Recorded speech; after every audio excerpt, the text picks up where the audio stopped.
한국 경제가 그래서 이 제조업의 위기가 아까 얘기했듯이 92년도부터 그러니까 우리가 진행이 되죠. 일자리가 줄어드는 게요. 외환위기가 아닙니다. 그래서 92년도에 기억들 안 나시겠지만요. 성장률이 그 전에 91년도에 11% 이렇게 하다가 6% 뚝 떨어집니다. 당시에서 언론들에서 경기가 침체에 빠졌다고 표현을 했었어요. 6% 됐는데도. 일본이 아까 4%로 떨어졌다고 지난 시간에 얘기했듯이 갑자기요. 우리도 6%뚝 떨어집니다.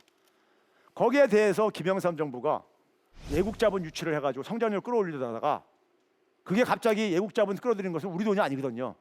그게 갑자기 철수할 때 터진 게 외환위기였던 겁니다. 그러니까 근시안적으로 접근했는 결과인 거예요. 그러니까 일자리가 줄어들면서 내수가 약해지게 되고 일자리 양극화도 진행되어지고요. 소득 분배가 나빠지기 시작한 것도 정확하게 92년도부터 나빠집니다. 그러니까 이미 오래전부터 진행됐던 거예요. 우리나라 임금 근로자 우리가 격차를 얘기할 때 되게 뭡니까? 임금 근로자와 자영업자들의 어려움을 많이 얘기하죠. 80년대만 하더라도 임금 근로자들의 로망이 자기 사업하는 자영업이었어요. 그때는 자영업이 괜찮았었습니다. 지금처럼 이렇게 막 과당 경쟁도 없었습니다. 근데 92년도부터 격차가 벌어져요. 임금 근로자하고 자영업자 간 소득 격차가요. 그래서 특히 영세한 자영업종이 밀집되어 있는 음식, 숙박, 도소매업들은 제조업에 그러니까 한 30%뿐이 안 됩니다. 그러니까 한 1,200만 원뿐이 안 된다는 얘기예요. 한 달에 한 100만 원뿐이 안 된다는 얘기입니다. 조금만 충격받아도 폐업할 수밖에 없어요. 그러다 보니까요. 그래서 오래전부터 폐업률이 굉장히 높았었습니다. 최근 현상이 아니라요. 그다음에 중소기업과 대기업 간의 소득 격차가 벌어지기 시작합니다. 왜? 아까 우리가 지난 시간에 얘기했듯이 대기업이 해외로 부품 조달하면서 중소기업 상황이 더 열악해지게 됩니다.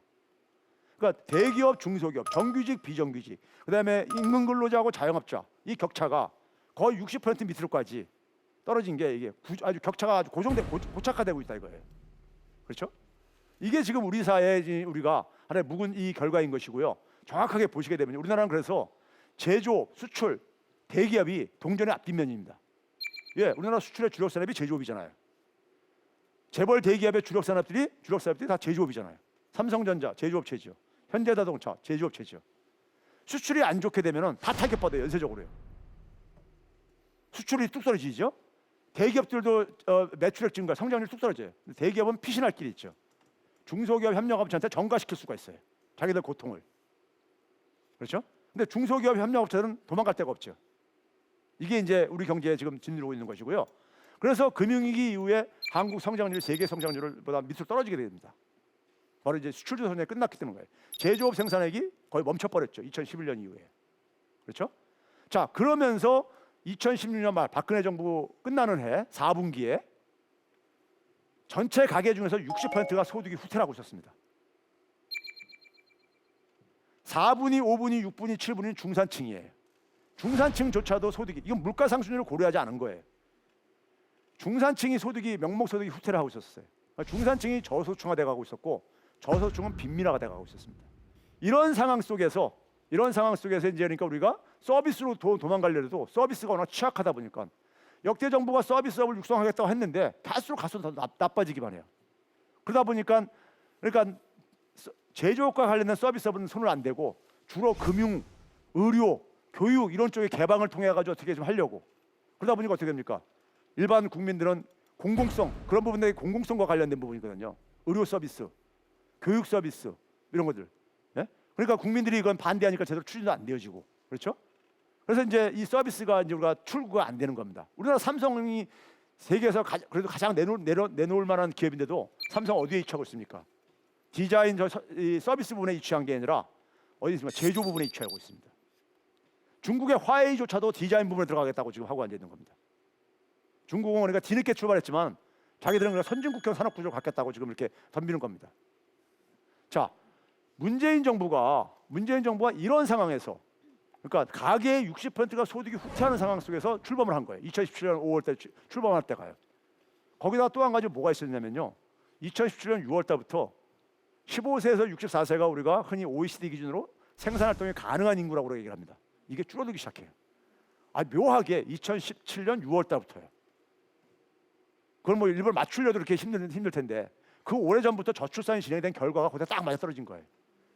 그래서 우리가 지난해 보게 되면 막 고용 참사 이런 얘기 많이 나왔잖아요. 왜냐? 인구가 지금 있잖아요. 인구가 지금 보게 되면요. 60세 이상 인구가 1년에 56만 명 이상씩 증가하고 있습니다. 반면에 15세에서 49세는 1년에 한 33만 명 정도 줄어들고 있어요. 인구 구조가 지금 그렇게 변하고 있다 이거예요. 60세 이상이 1년에 56만 명 이상씩 증가하고 있다니까요. 그러면 이런 상황 속에서 자, 인구가 줄어들면요. 자, 인구가 1000만 명일 때 600만 명이 일자리를 가졌어요. 그럼 60%가 이제 10명 중에 6명이 일자리를 가진 거잖아요. 근데 인구가 500만을 줄었다고 해보세요.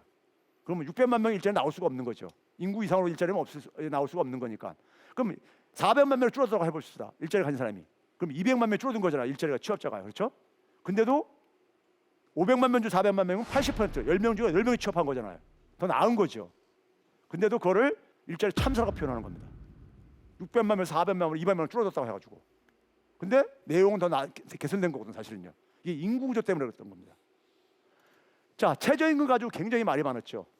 최저임금을 가지고 말이 많았던 이유 중에 하나는요. 우리가 2017년도에 대통령 유력 후보 5명이 다 1만 원 달성 공약 내세웠었어요. 3분은 2020년, 2분은 2022년. 이 차이만 있었을 뿐이죠. 왜 그러느냐? 이것 때문입니다. 이게 뭐냐? 빨간 선이 뭐냐면요. 생산성 증가율이에요. 파란 선이 뭐냐? 임금 증가율이에요. 지난 수십 년간 경제학 체계는 생산성 증가율만큼 기업들이 임금을 올려줘야 된다고 돼 있는데 안 올려준 거예요. 이게 격차가 갈수록 벌어지면서 우리가 그래서 어떤 2017년도에 얘기가 나왔습니까? 최저임금 가지고 최저임금 1시간 임금 가지고 그러니까 점심도 못 싸먹는 이런 우리가 비교 많이 얘기 나왔던 게 그러니까 이 임금이 그동안 계속 수십 년간 억압이 됐던 거예요. 그게 이제 분출이 나온 거죠. 1만 원 달성이라는 것이. 그걸 상징적으로요. 자, 그런데 문제는 뭐냐면 또 다른 면을 보게 되면요. 저임금 장시간 근로에 장시간 근로를 허용해 줌으로써 수십 년간 거기에 의존해 가지고 연명할 수 있는 많은 저부가가치 사업장들이 많이 생긴 거예요. 많이 온전하게 된 겁니다. 수명이 연장된 거예요. 이게 경제가 성장하면서 소득이 증가하면서 임금도 증가해 가지고 자연스럽게 이제 이게 도태가 돼야 되는 건데 이게 그러니까 수명이 연장된 거예요. 왜? 임금이 굉장히 낮게 유지되고 장시간 근로가 허용되고 그러다 보니까요. 예?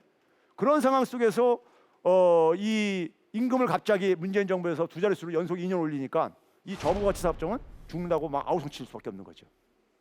그럼 뭐 경제학 동원 안 해도 상식적인 거예요. 예?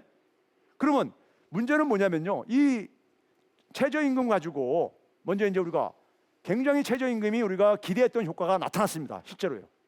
저임금 근로자가 처음으로 20% 미만 떨어졌어요. 소득 불평등도 5배 미만 떨어졌고요. 대기업과 중소기업 간의 임금 격차도 축소가 됐고요. 예? 가계소득은 하위 10%만 그러니까 하락하고 있고 1년 전에 비해서 나머지들은 다 플러스로 개선되고 있습니다. 이게 그러니까 최저임금 인상의 효과예요.